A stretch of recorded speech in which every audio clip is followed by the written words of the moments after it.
Hey everybody, and welcome to Tales from the Clinic. This is a new podcast hosted by Dr. Molly O'Banion and myself, Ashley, just a regular gal. The premise of this podcast is all things pets and veterinary medicine. Dr. Molly is here to do that part. I am here to make sure she's using words us regular people can understand. Each episode we will dive into different aspects of veterinary medicine, interesting cases seen at the clinic, and just general advice on pet ownership in hopes of educating and giving a glimpse into our world. So, let's get started.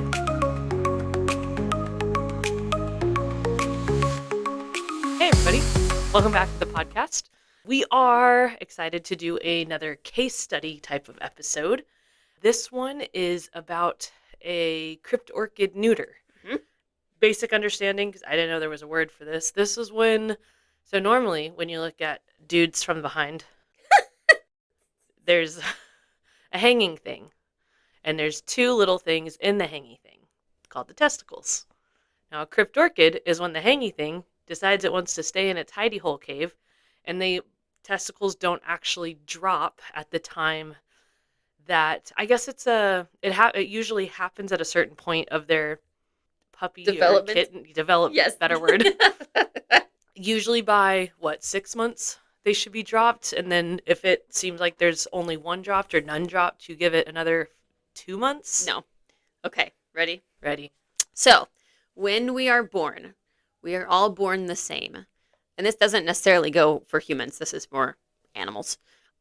The testicles are inside the abdomen when they are being created as fetuses. Then there's I guess you could call it a ligament called the gubernaculum. I did not make that word up. It's called the gubernaculum. It attaches to the inside of the scrotum and then it attaches to the testicle. And it pulls both of those testicles outside the abdomen into the scrotum. Like real strong men, like Popeye with spinach. Yeah. So if the gubernaculum fails to do so, which happens, occasionally, it does happen, then the testicles stay inside the abdomen. And what is the purpose of the scrotum? Do you know, other than to look flappy? Temperature control? Yes. So they need to stay at a temperature that's less than our internal body temperature. And the scrotum shrinks and drops accordingly. So those testicles can stay lower than our body temperature. Us, dogs, cats, horses, cows, doesn't matter. Okay. If the testicles are unable to control their body temperature, they get more prone to things like cancers. Oh. It messes with the cellular structure. Okay.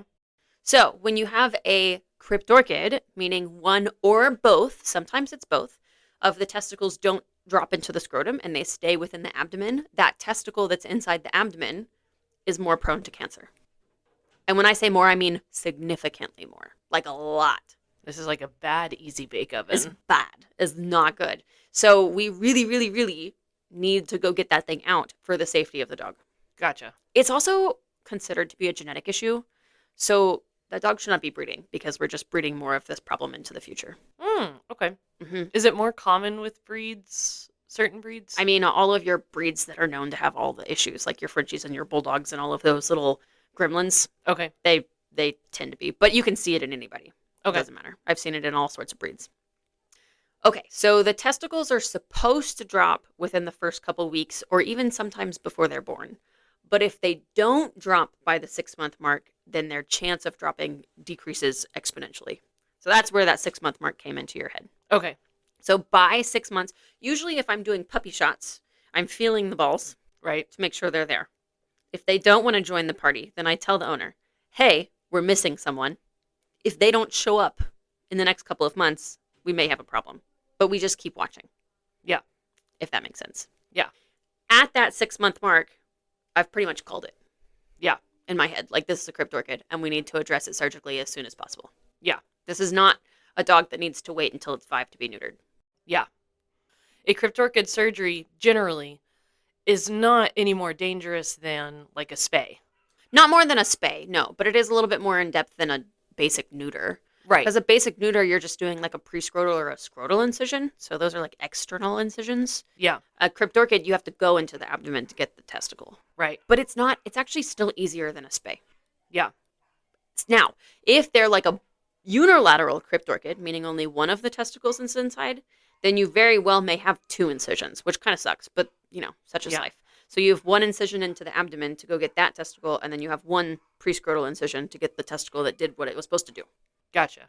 So a regular neuter, Mm-hmm. you cut, you pull, you cut, you sew, you're done. That was beautiful. Thanks. With the cryptorchid, obviously, like you're saying, so you can't, like, open the one that's out and then just, like, reach in there. So there's different degrees of cryptorchids. Okay. There's the ones that are fully in the abdomen. There's the ones that are stuck in the inguinal canal, which is kind of like where your pelvis becomes your leg. Okay. And then there's one that's outside of the inguinal canal, but not in the scrotum. Okay. So it's just sitting underneath the skin, like on their pubis area. Gotcha. But it's not all the way into the scrotum. So if you have an inguinal canal version, sometimes, depending on how big the dog is and how tight they are, I can make my prescrotal incision, get the ball that did what it's supposed to do, and still go fish for the other one and get it out of the same hole. Okay. But that's not common. Okay. The more common is I have to make a separate cut. Gotcha. Which sucks for the dog, but such is life. And usually, just fun fact, not that this matters to any of y'all, but usually we make that abdominal incision first because we want to open the cleanest cavity first. And the abdomen's like a sterile environment. So I'll go look for the cryptorchid testicle first, and then I'll go get the good guy. I understand what you're saying. You do the bad cop first. Classic. So, with that quick background, we've recently seen an impressive one. Yeah. An impressive one. So, testicles are also a large hormonal organ, right? So because of those excessive hormones, these guys are also prone to prostatic issues. So prostatitis, benign hyperplasia, prostate cancers, all of those kinds of fun things. And that people get them too. Like prostate cancer is pretty common in human males. Right. If we have a large prostate, it can stricture, if you will, the urethra, so where you pee out, and then you can't pee. And that's bad juju. We've learned that multiple times. Right. Okay. So theoretically, if the prostate is enlarged because of inflammation or the hormones or an abscess, that can happen too. You neuter them, it takes away all that extra hormone production, and then you're going to help shrink the prostate and keep them from having long obstructive issues. If it's a cancer, you can neuter them and it might help slow down the cancer, but the cancer's already there. So, it's much more in depth and it's much more challenging. But regardless, neuter. Neuter. So in this specific child that we helped it was like last week. Yeah, I was going to say it was super recent. Yeah, it was super recent. He initially showed symptoms of vomiting, which we start thinking, okay, GI stuff, right? He was worked up at another hospital, not ours. He came to us for the surgery. So he was worked up for vomiting. And when they took x-rays of his abdomen, they found a large structure that was not supposed to be there. But they didn't know what it was originating from because it wasn't usually when you have a cryptorchid, the testicle's stuck like in the caudal abdomen. So the bottom half, like by the bladder and stuff. Okay. This one, the tumor, like the big tumor, was up by the stomach and the liver.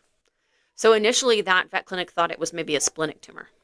Yeah. And you do that surgery regularly. Yeah. You just remove the spleen. Yeah. But because of that, the dog went through a decent amount of workup trying to figure out where the tumor was arriving from before we did surgery. So he had like an ultrasound and stuff. Yeah. And then even the ultrasound, the doctor that did the ultrasound was like, I can't tell if this is like a tumor or coming from the liver, but I'm pretty sure it's coming from the tumor. Just go in and find out. It's a little scary. No, it's not. Oh, okay. Well, it's scary for me. It's fine. Because it's just one tumor. If it's in the liver, you just take out that liver lobe too. It's fine. Gotcha. Just take everything out. You don't need it. Take it all.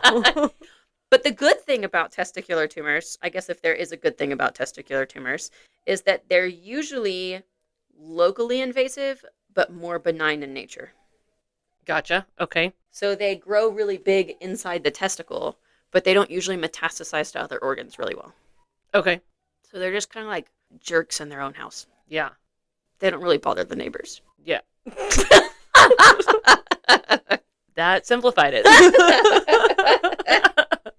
So what we did, because large tumor in belly, dog sick, have to do something. Oh, and in the ultrasound, they found a prostatic abscess. What does that mean? An abscess in the prostate. I got that part. And it was decent. How would this come along? Chronic UTIs and the hormones. Okay. And when you have a testicular tumor, it's producing even more hormones than a normal testicle. So it was like hormone overload. Like the dog was feeling real manly. Okay. And Molly said, absolutely not. No, we can't have that. Tut-tut. Stop. Okay, so this is what we do. We placed a urinary catheter. So catheter inside the penis that goes into the bladder. Mm-hmm. Right? We made an abdominal incision, and it had to be a decently large one because the tumor was large. Yeah. This was like a 60-pound dog, and the tumor ended up being close to 3 pounds. Like, it was pretty big. Is it in the same location as a spay incision? This one was large. Like, the incision was large. But usually it'll be farther back. Farther back. Okay. Because it's down by the bladder that we're pulling testicles out. But this testicle was, like, all the way up by the stomach. Like, it was huge. Oh, my gosh. It was gigantic. It was, like, the size of my face. Not my head, but my face. We have the x-rays and stuff for this? Probably somewhere. I'm going to track it down so people can see what we're looking at. Yeah, it was pretty big. It was pretty impressive. And I tried to get it out of a smaller incision at first, and it wouldn't come out. So I had to make the incision even bigger because it was like, I'm staying. You can't make me. He's a squatter. Oh, yeah. So I get him out. He was attached to the omentum, so the natural Band-Aid of the belly had grabbed onto him trying to help. Okay. It didn't help, but it tried. So I had to ligate that area of the omentum. I ligated all of the little vessels that go to the testicle itself, and then I took him out. The end. And then the prostatic abscess. Yes. So it was a large enough abscess that just antibiotics by itself probably wouldn't work. So we had to drain it. Ooh, okay. Delicious. Which the prostate, which is another reason why my incision had to be huge, because the prostate sits like almost in the pelvic canal. Like it's really far back in those bones. Okay. And you can't, it's not very modal. Like it's hard to pull. So I had to get far enough back to be able to reach it. Gotcha. And so Dr. Alex actually assisted me. She was my resident bladder holder. Oh, wow. Yeah. It was fun. She had fun. So she grabbed the bladder and she pulled it towards the dog's head. And I held the prostate with my left hand. And then I sucked the abscesses out of it with my right hand. Gross. And then after I had sucked out as much as I could suck, my technician that was at the urinary catheter flushed the inside of the bladder with sterile saline, trying to like flush out some of the abscess. Okay. And like this is, here, skip forward 10, 15 seconds if you're squeamishy, squeezy. So I was holding the prostate. Oh my gosh. And she was flushing, and I could feel the flush underneath my fingers, like. Yeah, no, I could never be you. Mm-hmm. It was fun. And then I would squeeze the prostate to squish out all the juices, and then we would do it again and again and again and again and again till I felt like it kind of quit. The like, that's discharge stopped being as cloudy. I couldn't see the discharge because it was inside, but I just did it until my heart's consent. Okay. till my insides said, "You good, girl. You good, girl. You nailed it, baby." And then I closed the abdomen, and then I had to go get the testicle that did its job, the good cop. Right.